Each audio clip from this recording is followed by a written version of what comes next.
அந்த கையில்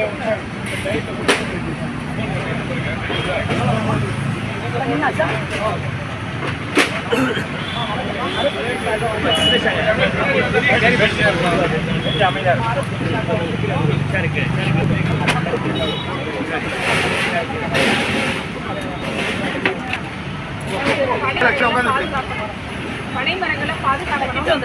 வேர் முதல் நுனி வரை 1000க்கும் மேற்பட்ட பயன்களை தரக்கூடியது பனைமரம். இந்த பனைமரங்கள் அழிஞ்சிக்கிட்டு இருக்கு. ஒவ்வொரு பொருளுமே மருத்துவத்தன்மை வாய்ந்தது. இந்த பனை அழிய அழிய மருத்துவமனைகளோட எண்ணிக்கை அதிகரிச்சுட்டு இருக்கு. மக்களுக்கு விழிப்புணர்வு ஏற்பட்டாலும் கருப்பட்டி கடைகள் என்று வந்தாலுமே கூட நம்மளுக்கு அந்த பனைமரங்கள் இருந்தால்தான் அந்த பயன் நம்மளுக்கு தொடர்ச்சியாக கிடைக்கும். அதனால பனைமரம் முடிஞ்ச அளவுக்கு தவிர்க்கணும். அதே போல அரசும் பனைமரங்கள் அரசு நிலங்கள் மரங்கள்லாம் வெட்டப்பட்டால் எந்த ஒரு நடவடிக்கையும் எடுக்கப்படுவதில்லை. எங்களுக்கு அந்த மாதிரி எதுவும் சட்டம் இல்லை, அந்த மாதிரி நடவடிக்கை எடுக்க முடியாது அப்படிங்கிற மாதிரி தட்டி கிடைக்கிறாங்க. ஸோ அரசும் இந்த மாநில மரங்களை பாதுகாக்க சட்டப்படி நடவடிக்கை எடுக்கணும். அதே போல் இந்த பனை பொருட்கள்லாம் நம்மளுக்கு கிடைக்கணும் அப்படின்னு சொன்னால் பனை தொழிலாளர்கள் திறந்திருக்கணும். அதற்கு அவங்களுக்கு வழங்கக்கூடிய அந்த உரிமை முறை அப்படின்றது பழைய ஆண்டுகால முறையிலே 3 ஆண்டுகளுக்கு ஒரு முறை 3 மரங்களுக்குமே வழங்கப்படணும்.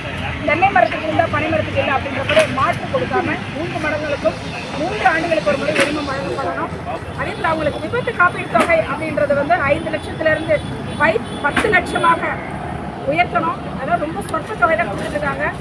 உடனடியாக 5 லட்சம் அல்லது 10 லட்சமாக அரசு உயர்த்தி கொடுக்கணும் அப்படின்ற கோரிக்கை வைக்கணும். அதே போல பனை மரங்கள் அப்படின்றது மாநில மரம்ன்ற அந்த பேச்சோட இருக்கு. அதிகாரப்பூர்வமாக ஒரு சின்னமாகவோ எங்கேயுமே பனை மரங்கள் முன்னெடுக்கப்படவில்லை. அதனால பனை மரத்தை அரசு முன்னெடுத்து விருதுகளிலேயோ அல்லது போஸ்டர்ஸ்க்காக அஞ்சல் வெள்ளைகள்லையோ பனை மரங்களை கொண்டு வரதுக்கு நடவடிக்கை எடுக்கணும் அப்படின்றத முன்வைக்கிறோம். இந்தியாவோட மற்ற மாநிலங்களில் பனைப்பொருள் தடை இல்லாமல் இருக்கின்றது.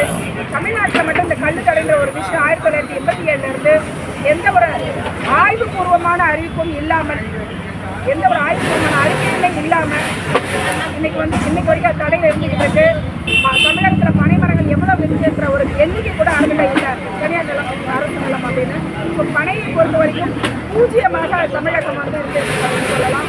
பேச்சளவில் இல்லாமல் செயல்பாட்டு அளவில் பனை மரங்களை பனை தொழிலாளர்களையும் பார்க்க அரசு முன்னெடுக்கணும் அப்படின்றது என்னுடைய கோரிக்கை.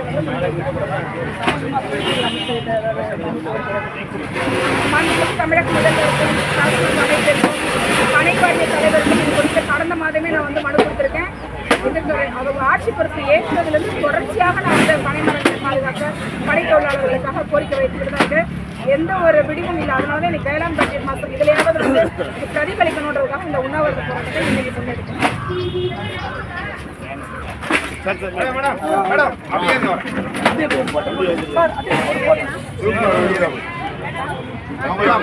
தம்பி